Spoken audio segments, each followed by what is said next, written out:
Sejam muito bem-vindos ao canal do YouTube PsiTV BSB. É com muita alegria que a gente começa hoje estreando o programa Conversando com Quem Faz. E hoje nós temos a honra de receber a psicóloga, professora e doutoranda Janaína Nery Vargas Gonçalves, que vai conversar com a gente sobre psicologia do trânsito. Professora Janaína, muito bom dia, seja muito bem-vinda e muito obrigado por ter aceito o convite da PsiTV para participar dessa entrevista. Nossa equipe agradece desde já sua disponibilidade e dedicação em compartilhar conosco o seu conhecimento de psicologia do trânsito. Muito obrigada. Bom dia a todas as pessoas que acompanham, que se inscreveram no canal PsiTV Brasília, PsiTV BSB. Eu acredito que esse é um movimento muito importante de orientação e instrução para todos nós psicólogos, né? Realmente, com essas iniciativas é que nós vamos fortalecer a profissão. E assim, o que nós sabemos atualmente é que, infelizmente, nós vivemos em nichos, né? Muito isolados. Então, a hora que a gente vem para o YouTube e que a gente se encontra nesses canais abertos, o diálogo, as discussões podem ser ampliadas. Então, muito obrigada, doutor Ivo Donner, pela oportunidade de estar aqui hoje com você e outros profissionais da psicologia que vão poder nos acompanhar, discutir com a gente hoje e em outros momentos sobre o desenvolvimento da psicologia do trânsito. Afinal de contas, é a porta de entrada de muitos brasileiros, né, como o primeiro contato com o profissional da psicologia.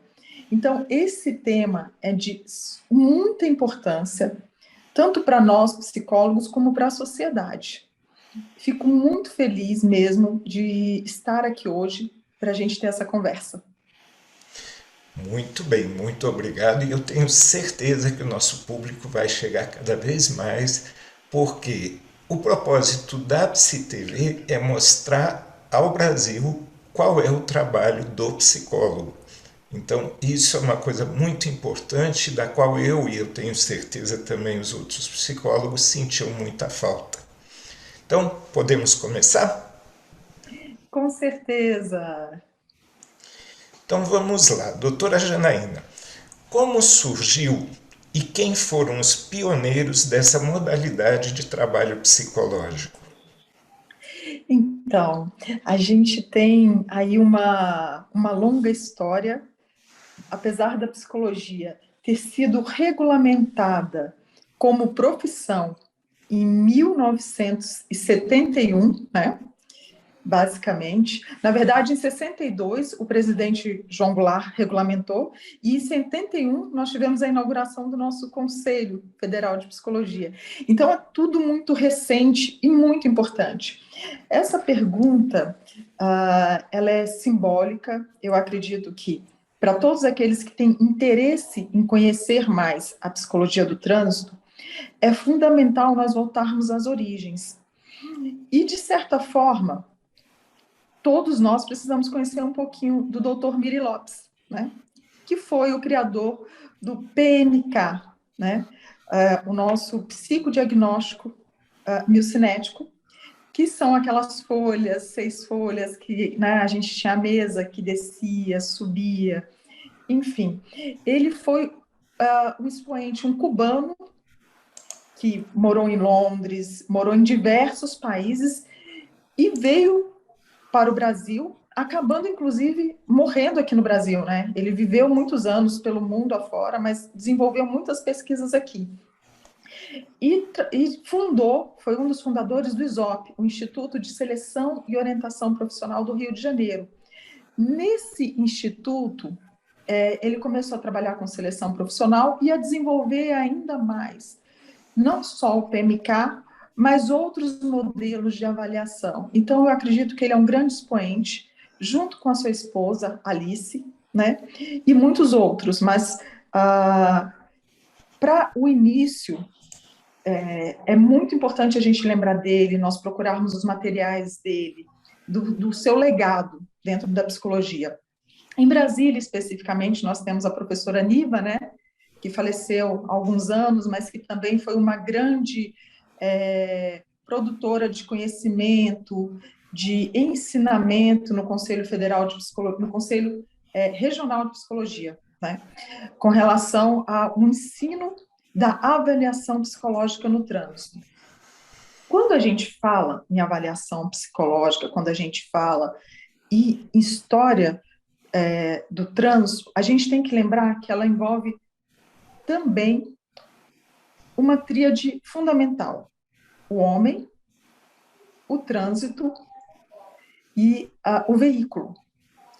Então, esses pesquisadores, essas pessoas que iniciaram esse trabalho, eles focaram nesses 3 elementos principais. Óbvio que tem muitos outros, mas assim, de uma forma simplista, essa tríade vai se complexizando, se tornando mais complexa, e com isso, a avaliação psicológica, que hoje a gente chama de perícia, né? A resolução 1 de 2019 deixa muito claro que hoje o que nós fazemos é perícia, não mais no início, lá na década, enfim, de 80, 70, ainda se usava o termo teste psicotécnico, não se usa mais, porque isso tornava a questão muito mecanicista.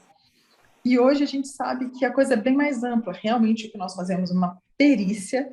Para sermos peritos, necessitamos de um curso de especialização na área, que tem que ser reconhecido pelo Conselho de Psicologia e mais, chancelado pelo Estado. Ou seja, não basta apenas eu ser psicólogo, eu preciso ser psicóloga, eu preciso ter feito todos esses cursos, ter feito a especialização e ainda tem uma chancela do Estado. Por quê? Porque nós somos vinculados aos DETRANs dos estados.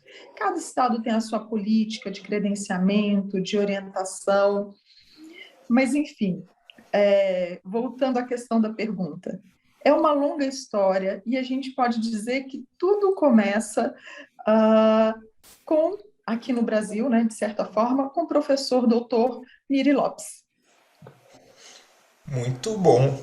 Olha, já passou umas dicas muito interessantes e muito importantes, doutora Janaína.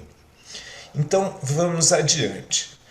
Quais são, doutora Janaína, as características psicológicas desejáveis em um candidato à obtenção da Carteira Nacional de Habilitação? Olha, voltando para a nossa resolução 01 de 2019, uma pergunta muito importante.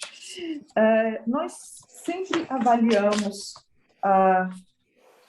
os critérios fundamentais com relação à personalidade. E quais são eles, né? O que a gente mais valoriza, o que a gente foca mais?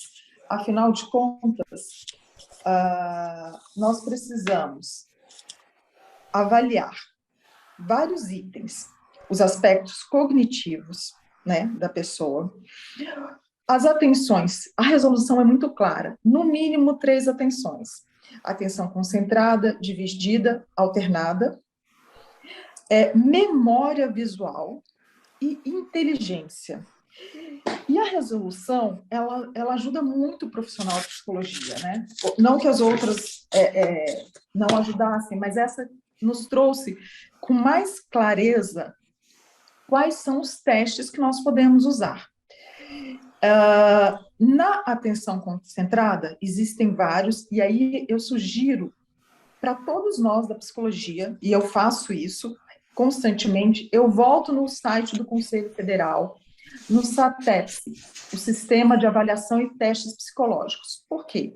Nós sabemos que eles estão constantemente sendo reavaliados. E o Conselho mantém atualizado na página do CFP quais nós podemos usar e quais nós não devemos usar. Mas um que se tem usado, por exemplo, atualmente, com o uso regulamentado é a BFM, Bateria de Funções Mentais e Atenção para Motoristas. Nós temos vários testes. Eu só vou dar alguns exemplos aqui, mas todos os que estão citados no SATEPS podem ser usados. Inclusive, tem a gente fala TADIS, TACOM, que é a difusa, concentrada e discriminativa. O que a resolução diz sobre isso? Como são 3 níveis de atenção, né? Você também poderia usar a BFM sem problema nenhum. Muda a nomenclatura, mas avalia 3 tipos de atenção. Com relação aos cognitivos, né? Nós podemos usar de inteligência G36, R1 forma B, G38 e por aí vai, né? O psicólogo ele tem uma ampla gama de testes atualmente que estão liberados. Agora, com relação à personalidade, qual é o nosso objetivo quando nós avaliamos o condutor de trânsito? Nosso objetivo, entre outras coisas, é o bem-estar do homem, o bem-estar social. Aí, Ivo, eu quero fazer uma pausa com relação a isso, porque eu vejo que ser psicólogo do trânsito é muito mais do que a perícia no trânsito. Nós temos uma responsabilidade social, uma responsabilidade que vai além da avaliação, além desse momento, não só porque eles irão passar por nós, muitas pessoas no Brasil, é quase que obrigatório. Completou 18 anos, faz o quê? Tirar a carteira.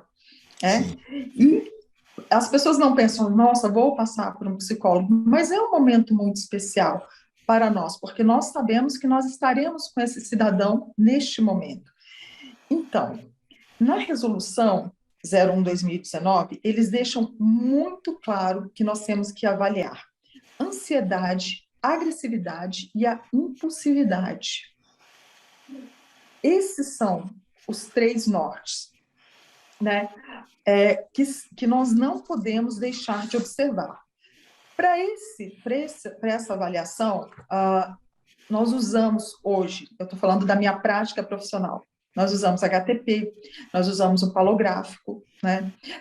Mas pode-se usar também o Rorschach, pode-se usar o Zülliger, enfim, qualquer teste que esteja liberado no SATEPS com essa finalidade, observando esses itens: ansiedade, agressividade e impulsividade. Por que será que nós precisamos avaliar esses itens? As pesquisas mostram que pessoas mais agressivas, mais impulsivas e ansiosas de forma descontrolada têm tendência a causar mais acidentes no trânsito. Então, assim, tudo está explicado, tudo está normatizado.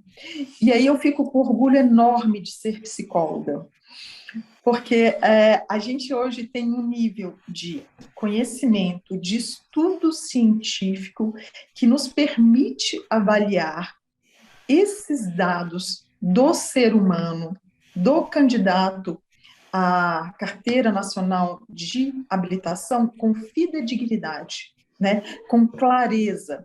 Nós podemos dar retornos claros ao cidadão, à sociedade, e com esses focos nós podemos ainda contribuir muito, né? Só falar um pouquinho mais dos testes. Os testes eles são usados na perícia para obtenção, mas eles vão muito além do candidato. Hoje, por exemplo, nós avaliamos também os diretores dos centros de formação de condutores, os instrutores, todos eles passam também pelas clínicas e pelos psicólogos. E são momentos onde a gente tem a oportunidade de falar dos nossos objetivos, de esclarecer à sociedade que o que nós queremos é promover um bem maior, o bem do condutor, o bem do trânsito, o bem da nossa comunidade viva. Sim, sem dúvida, né? Porque, infelizmente, o trânsito mata muito ainda no nosso país, né? Infelizmente. Infelizmente, o trânsito mata muito, e muitas pessoas não entendem a responsabilidade da perícia psicológica na obtenção da CNH. É algo muito importante. Quando a gente avalia, quando nós não nos colocamos com achismos, mas através da ciência. Por isso, tanta presteza do CFP em deixar sempre atualizado o que pode e o que não pode ser usado pelo profissional de psicologia. Ressaltando que somente um profissional de psicologia pode usar esses testes. Ou seja, é uma longa história de ciência, de trabalho árduo, de luta pela profissão e para a profissão. O que é uma coisa muito importante, né, doutora Janaína? Porque há pouco tempo o STF andou querendo interferir, inclusive nisso, né? Querendo dizer que outros profissionais também poderiam aplicar testes, mas não. É função privativa do psicólogo aplicar testes psicológicos. Né? Parece tão óbvio, né, que é impressionante observar que tem pessoas que não se dão conta disso. Mais adiante nós vamos ter uma perguntinha mais específica sobre isso, doutora. E a senhora, de certa forma, já respondeu a pergunta que eu iria fazer a seguir, que seria: quais são os testes mais utilizados nos exames de psicologia do trânsito? A senhora tem Mas alguma coisa para complementar? tenho sim. Assim, o que acontece hoje? A gente tem, cada estado normatiza, cada DETRAN estadual pode normatizar, orientar o profissional sobre isso. Vou falar especificamente de Brasília e Goiás, sobre os que são mais utilizados. Palográfico, BFM e HTP, né? Mais um teste de memória visual. Muito bom mesmo. Bom, vamos adiante então um pouquinho, né? Eu, como já tenho uma certa idade, eu queria lhe perguntar o seguinte. Há algum tempo atrás existiam alguns equipamentos que auxiliavam nas avaliações. Eu lembro que um deles chamava falso torno, o outro eu não lembro mais o nome, mas era um equipamento que tinha pedais e lâmpadas e que a pessoa tinha que obedecer a uma determinada ordem. Era mais ou menos parecido com um joguinho que tinha, que acendia a luz, se piscasse duas vezes você tinha que apertar a tecla duas vezes, enfim. Né? Tinha um equipamento desse. Hoje em dia ainda existem equipamentos desse tipo que auxiliam na avaliação? Pois eu comecei em 2002 na psicologia do trânsito. Antes de mim existia o falso torno. Eu já cheguei, o falso torno estava deixando de ser utilizado, ele avaliava a habilidade manual.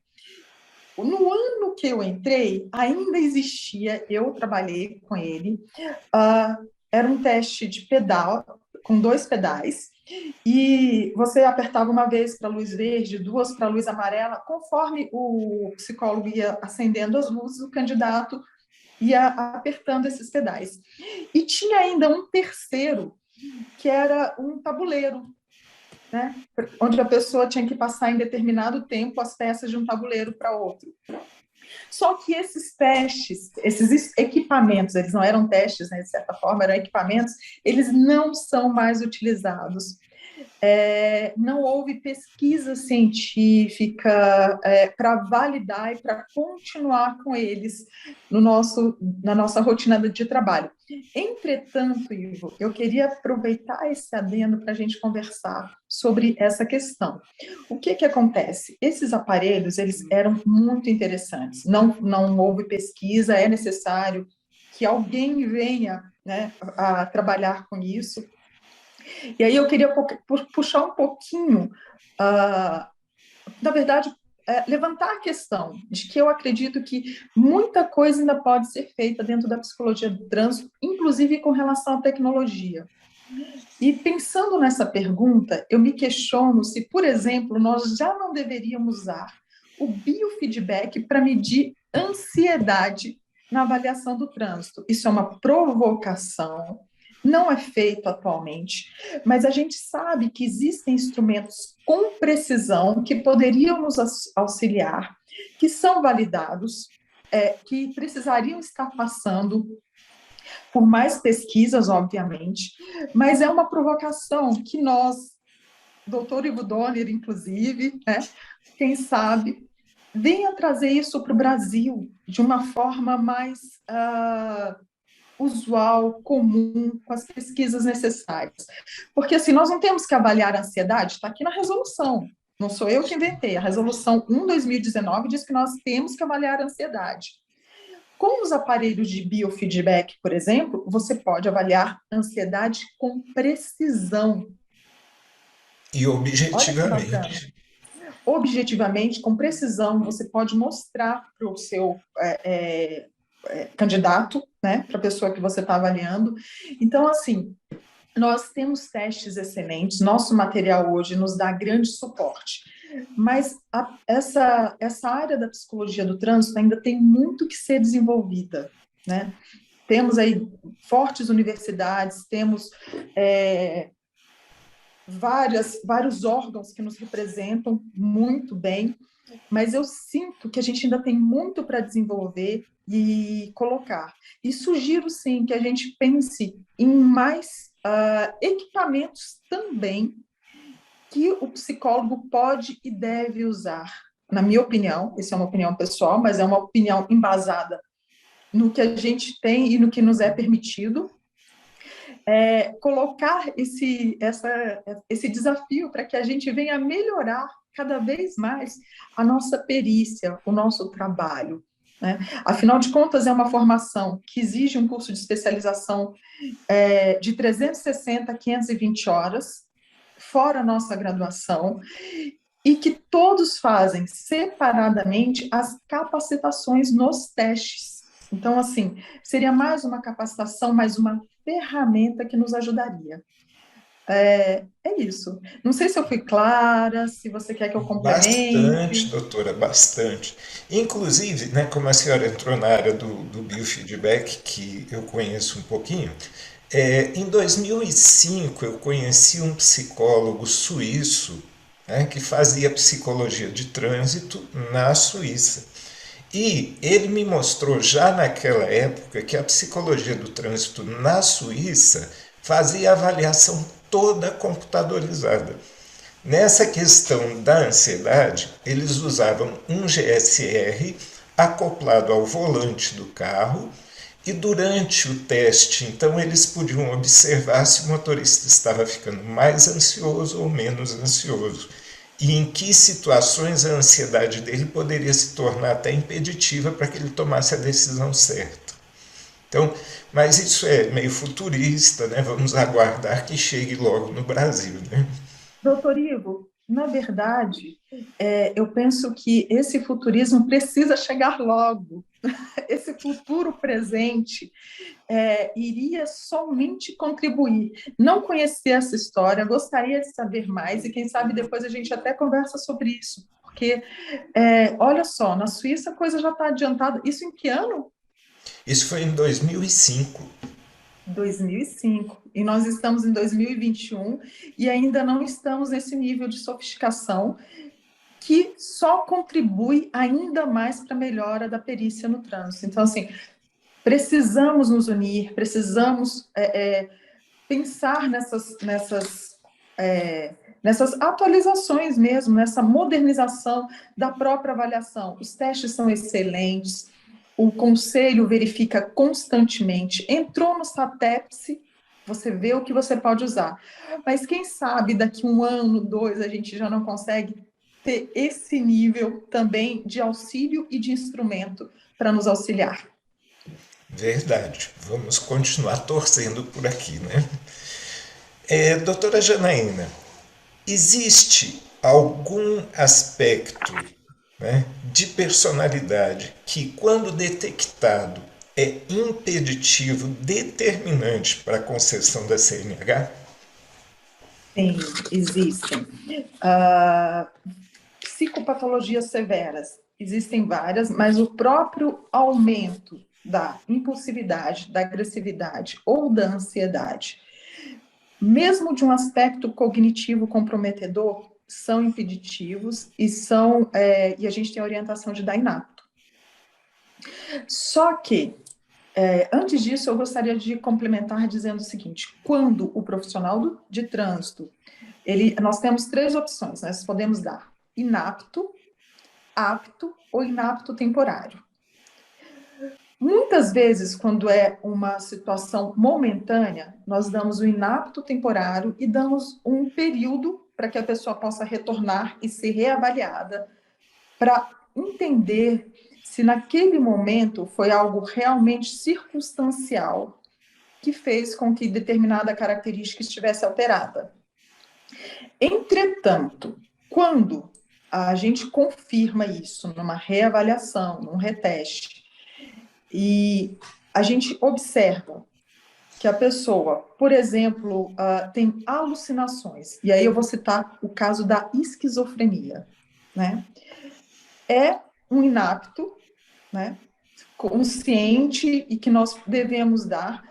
E quando a gente dá o inapto, isso é muito importante ressaltar, o objetivo do psicólogo é contribuir para a diminuição dos acidentes de trânsito e, inclusive, resguardar a vida do próprio inapto, orientando para ele quais são os motivos. Nós não queremos que ele coloque a sua própria vida em risco e a dos outros. Uma pessoa com delírios, com alucinações, ela não vai fazer um acidente intencional, mas faz parte do quadro psicopatológico dela. Então, sempre que tiver impulsividade, agressividade e ansiedade alteradas, tanto a nível depressivo, um estado de depressão crônica, né, como um estado demasiadamente exagerado, são indicadores para a inaptidão no trânsito. E nesses casos, quando a gente chega a dar um inapto, a pessoa tem o direito de recorrer aos psicólogos que estão dentro dos DETRANS. E ele vai para uma junta com, no mínimo, 3 psicólogos, de 2 a 3 psicólogos, que vão reavaliar ainda essa pessoa mais uma vez. Ou seja, a pessoa veio aqui na minha clínica e saiu como inapta. Essa pessoa tem o direito de entrar com recurso, dizendo que não concorda, seja lá por que razão for, para ser reavaliada por outros profissionais. Olha que bacana isso, né? Na verdade, isso dá segurança tanto para o candidato quanto para o profissional. Nós somos uma rede, nós nos apoiamos e nós construímos junto a psicologia. Então, no caso do inapto, ele ainda tem isso. Agora, quando a junta concorda ou discorda do parecer, mais uma vez, ela está dando uma oportunidade e uma clareza aos instrumentos que são utilizados, a forma e a técnica que é feita. Eu estou lembrando agora, doutor Ivo, que a gente falando de testes, eu acabei esquecendo da parte fundamental da avaliação, que é a entrevista, né? Que é a anamnese. Muitas vezes, porque falando do inapto, eu me lembrei que eu já tive, na minha experiência em 20 anos, candidatos que na anamnese começaram a alucinar dentro da entrevista, vendo discos voadores, falando que estavam sendo perseguidos dentro da sala, né? Isso mesmo antes de entrar na parte dos testes, já na anamnese, no primeiro contato, já foi possível identificar alucinações psíquicas, né? Então, assim, realmente são diversos fatores que contribuem para o inapto, de suma importância quando a gente identifica um candidato inapto e orienta ele que isso é para o bem dele e da sociedade. Isso é muito interessante, doutora Janaína, porque a gente vê que de alguns anos para cá os testes foram tão desprezados, né, pela própria categoria, uma coisa assim que realmente não dá para entender, porque eles são efetivos, são muito, muito importantes e são da nossa profissão, quer dizer, não há outra profissão que possa aplicar esses testes, né? Mas, enfim. Doutora, já vamos caminhando aqui para o final, né? Nosso tempo já está, infelizmente, se esgotando. As suas informações são excelentes, muito boas.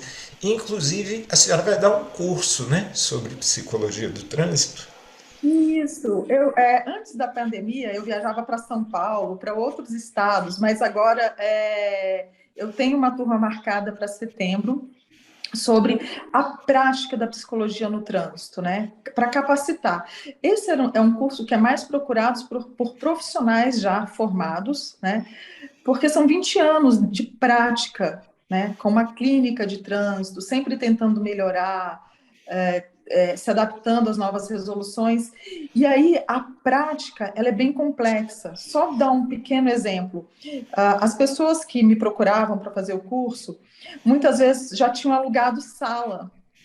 Já vou montar uma clínica do trânsito. A primeira coisa que a pessoa fala, já aluguei uma sala.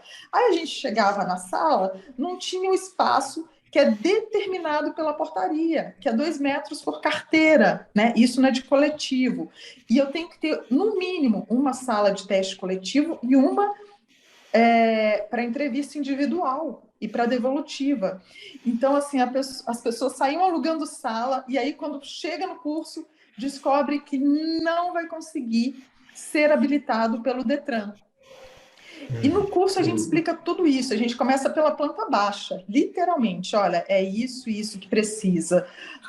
Não é só ser psicólogo, precisamos ter conhecimento nos instrumentos, precisamos ter o curso de especialização, precisamos ser especialistas em trânsito, e algumas partes da resolução elas precisam ser destrinchadas, literalmente, para que o profissional entre na área entendendo.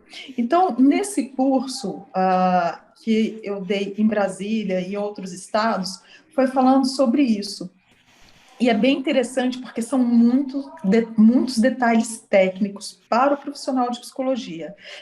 Também está aberto para estudantes dos últimos anos de psicologia, mas o foco deles são profissionais mesmo, e os resultados foram muito legais, porque as pessoas que se atentam, que aprendem esses detalhes, eles conseguem economizar dinheiro em material, em salas, e fazer um projeto mais adequado. Que coisa boa! Espero que o seu curso faça muito sucesso. Depois a senhora deixa para nós, por favor, o endereço, o telefone, como fazer a inscrição nesse curso, tá? E na edição do vídeo a gente vai divulgar direitinho aí o seu curso, porque é muito, muito importante que os nossos colegas que pretendem se dedicar a essa área saibam qual é o caminho a ser percorrido, né? Finalmente, doutora Janaína, eu gostaria de lhe perguntar como é que a senhora vê uma situação que eu acho bizarra, né? A situação é a seguinte: o psicólogo indefere a habilitação, a CNH, vamos dizer assim, o testado recorre à justiça e um juiz que estudou nada de psicologia simplesmente resolve que ele pode ter a carteira. Esse candidato, vamos dizer assim, esse habilitado, sai no trânsito, provoca um acidente e ninguém vai ir atrás do juiz que permitiu isso. Mas muitos vêm atrás do psicólogo e dizem: como é que o psicólogo não viu isso? O psicólogo viu, mas o juiz resolveu mudar. Qual a sua visão sobre esse problema? Olha, essa questão ela é bem complexa. Em 20 anos de profissão, isso nunca ocorreu comigo. Até porque, quando nós damos inapto aqui na clínica, a primeira orientação que nós informamos ao candidato é que ele tem direito ao recurso dentro do próprio órgão de trânsito, né? E que ele vai passar por uma junta. Então, olha só, quando a pessoa é inapta, ela já tem o direito a recorrer, só que ela vai recorrer a profissionais qualificados para essa finalidade. Agora, o que eu acho sobre isso? Que não faz sentido qualquer outro profissional, qualquer outro, pode ser né, advogado, né, um doutor em direito, um doutor em, sei lá, um ortopedista. Seria como um ortopedista avaliar o nosso trabalho, nós avaliarmos o trabalho de um outro profissional para o qual não somos habilitados, não temos perícia nem conhecimento. Então, não faz sentido. Só que o que eu vejo na prática é que, dentro dos próprios tribunais, graças a Deus, nós temos psicólogos. E, normalmente, o que é correto se fazer é se chamar o psicólogo do tribunal e pedir para que ele estude e dê o parecer dele. Aí sim, a coisa vai pelo caminho correto. Agora, uma pessoa que não conhece a psicologia, que não conhece os instrumentos que nos são muito caros no bom sentido, muito caros no sentido de que a gente passa anos estudando, se habilitando, retornando aos estudos. Nesses 20 anos, eu já fiz umas 3 especializações, tá? Em trânsito, fora outras que a gente tem que fazer separadamente para poder tentar se qualificar. E, sendo muito honesta, ainda não me sinto pronta. Atualmente na clínica, eu tenho uma sócia, a doutora Morgana, e nós trabalhamos em 2 psicólogas. Sempre. Todas as vezes que eu tenho uma dúvida, eu recorro a ela, ela recorre a mim, né?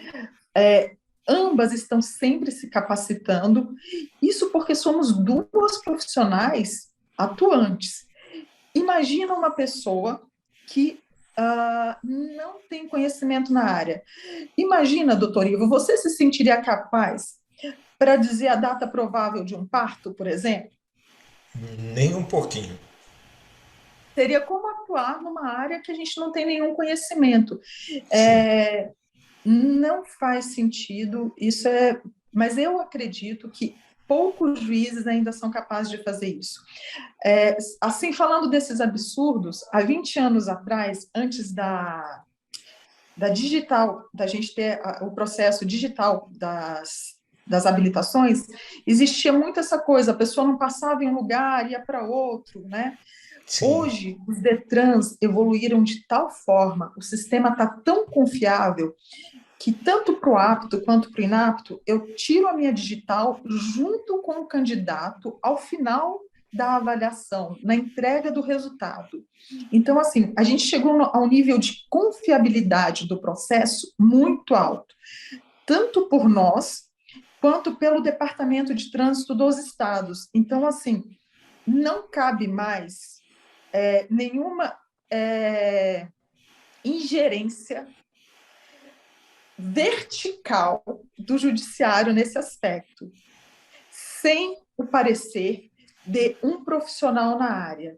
Até porque eles têm acesso, todos nós temos acesso aos peritos do Conselho Federal, dos conselhos estaduais, né? São muitos órgãos ligados ao trânsito, onde simplesmente o judiciário pode ir lá e nomear mais um perito para reavaliar essa pessoa. O que já é feito pelo próprio órgão, o que já é feito por nós mesmos, nós orientamos, nós somos orientados a falar dessa forma com muita clareza e honestidade com todos os candidatos. Nós deixamos claro qual o motivo da inaptidão. Então, não faz sentido, né, essa ingerência vertical. Muito bom, doutora Janaína. Para a gente fechar, doutora, eu gostaria que a senhora deixasse para os nossos espectadores os seus contatos, né? Como entrar em contato e, se possível, o seu e-mail para que eles possam enviar perguntas, dúvidas que sempre surgem, né? Numa entrevista tão boa quanto esta que a senhora nos concedeu.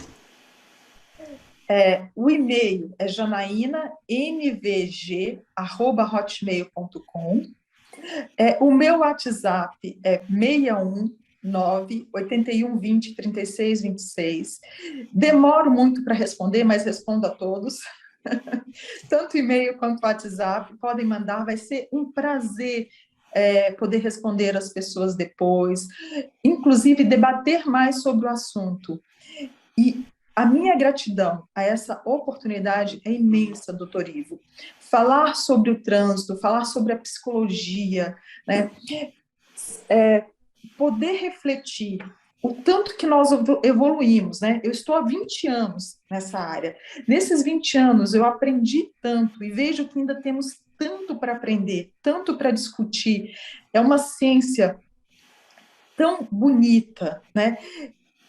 A área de avaliação psicológica é uma das poucas áreas que é única e exclusiva do psicólogo. Então, eu vejo que nós precisamos lutar pela profissão, deixar isso cada vez mais claro para a sociedade. Qual é o nosso papel que nós queremos? Hoje a gente falou muito sobre a questão da perícia, mas a gente sabe que a psicologia do trânsito vai muito além. A psicologia do trânsito estuda o comportamento do homem no trânsito. Logo, a gente pode estar em várias ONGs, em vários projetos de educação para o trânsito, de conscientização. A própria fobia para o trânsito, né? A gente ainda tem poucos profissionais que é uma área assim, poucos profissionais que trabalham com as fobias, com medo de dirigir. Sim. Não é ainda amplamente divulgado isso, mas somos nós que fazemos. E hoje a gente vê até muito carro aí pela rua com recém-habilitado, né? Ou seja, mostrando que aquela pessoa tem carteira há pouco tempo e, de certa forma, para mim, isso é pedir calma a quem está em volta, né?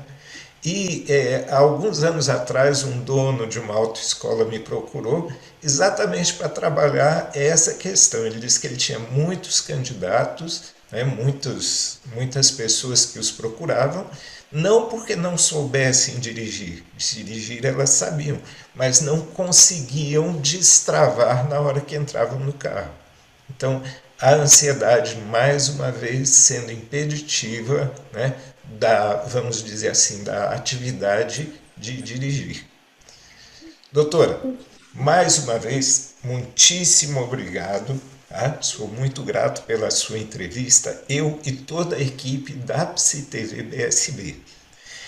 Agradecemos a sua participação e, através do e-mail da PsiTV também, psitvbsb@gmail.com, também vocês podem enviar perguntas à doutora Janaína, que a gente reenvia para ela e aguarda por aqui. Muito obrigado, um bom dia a todos e lembrando que na próxima quarta-feira, mais uma vez, estaremos no Conversando com Quem Faz, quarta-feira que vem com o Dr. Rodrigo Félix, falando sobre psicologia comportamental e análise do comportamento. Um bom dia a todos e até a próxima.